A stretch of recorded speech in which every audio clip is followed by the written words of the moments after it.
Appreciate you all being here today. This is an incredibly important topic, one of dire consequences for those people who are involved. I think we're all aware of it and we all care very much so. So I would never accuse anybody of anything other than that. I think everybody here really cares. That's why we're here. With that said, I'd also like to take an opportunity to recognize Governor Kemp in Georgia and First Lady Marty for their efforts to clean up what we believe is a hub for child trafficking in Atlanta, which we've really tried to tackle and take it very seriously in our home state. I think it's interesting, Ms. Ambassador, that we're currently in the Tier 1 category, I believe, correct? And yes, we've been there. Have we ever not been in Tier 1? We have not. Okay. And I think the Tier 2 category, I'm just going to read off the list of what it's defined as far as what because we're researching what defines each category. Tier 2 is countries whose governments do not fully meet the Trafficking Victims Protection Act minimum standards, but are making significant efforts to bring themselves to compliance with those standards, and for which the estimated number of victims of severe forms of trafficking is very significant or significantly increasing, and their country is not taking proportional concrete actions. One thing that disturbs me, and I mentioned before that I'd just come back from Bangladesh and Cox's Bazar, where they have 1 million people there, and they're in Tier 2, and I'm sure Malaysia is even worse.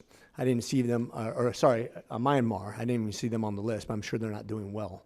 You have 1 million people, but each person has strict accountability. We can literally keep track of every single person there. Why? Because they have to subsist on $8 per person per month. So they track that pretty incredibly strictly, right? So we have good accountability of people. Here in the United States, we lack the same accountability. One thing that disturbs me greatly is we have a southern border. We've had at least 10 million people come across in the last few years. Of that, at least in the 21, 22 era, we had 85,000 children come across, which a significant portion of them were handed over to people. We have no idea who they are in relationship to the children. We stopped the DNA testing. We stopped DNA testing, which we knew at least around 9% were unrelated genetically. So then we stopped it for some reason, knowing that that's a problem, knowing that the coyotes and traffickers of children would use that against those children.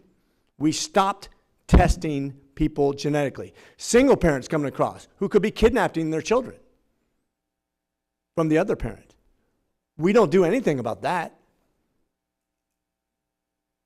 We have up to 70% of all women being sexually exploited as they come across the southern border. And we have 2 million that got away. We have no idea anything about them, including the children that get away. They haven't even been addressed. So how is it the United States is doing a good job and Bangladesh is doing a bad job in comparison? Because it seems a bit hypocritical to me. Thank you. And you actually bring up a really good point that I want to take the opportunity to sort of clarify. The Trafficking in Persons report compares a government's efforts during the reporting period to how that government did during the previous reporting period. It doesn't actually compare countries to one another. The way that it was wisely set up is that we have metrics and pieces of data that we compare for this reporting period versus how that country did the reporting period before. So addressing that, apples to apples, United States to United States. Before we tested people DNA, before we had a secure border, before people weren't coming over and unaccounted for, before we didn't have 85,000 children coming across with no accountability, how are we not doing worse in our tier comparison to the previous years? That's my question. In this reporting period, I'll tell you some of the specific pieces of data that we did consider in this analysis. One is that more money was spent for services. Another was that the administration deployed the most agents and officials ever. Okay, I'm going to stop you right there because I hear this all the time.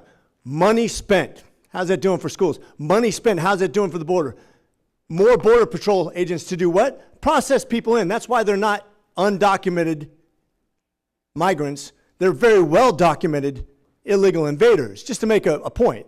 Allow me to give a different number. We had an increase in the number of federal prosecutions and an increase in the number of convictions for both sex trafficking and labor trafficking as compared to the year before. We also did. How many by numeric standards did you have an increase in? How many more prosecutions numerically?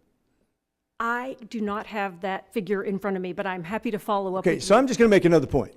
When you have 10 million people come across the border, you have no genetic testing, you know that people are being sexually exploited, you don't know which children belong to who, I think that's a severe lack of accountability. I think it's hypocritical, and I think we need to stop with the cooking of the books.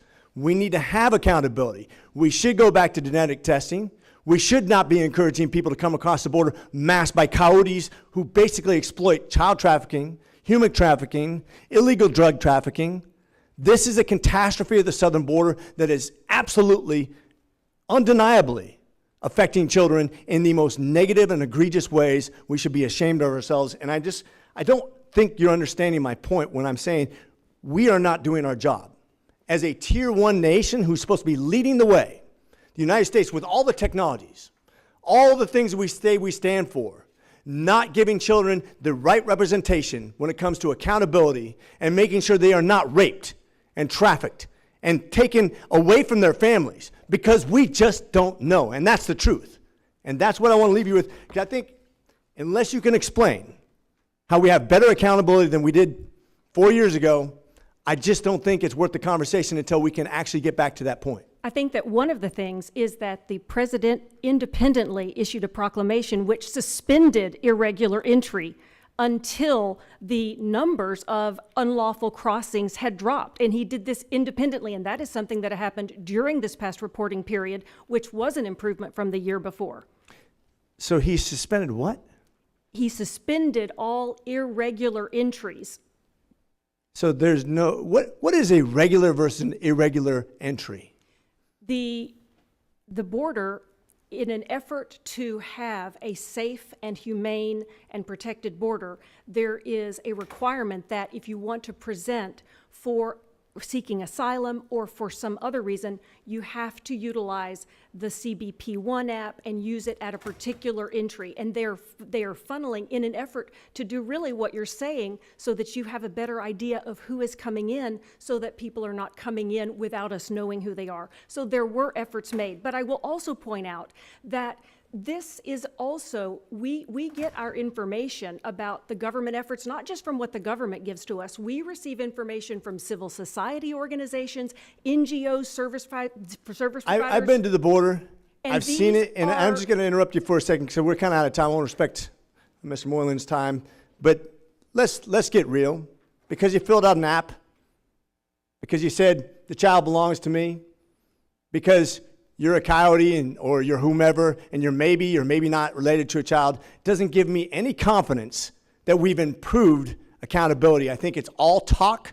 It's all paperwork. It can all be absolutely cheated on. We have no better accountability. We don't know who these children are with. We don't know if they're related to them. I think we've been absolutely supporting a farce when it comes to accountability. It needs to stop now, and I'm going to end with that. Thank you. Mr. Moylan. Thank you, Mr. Chairman. Ms. Dreyer, obviously, as my colleagues in the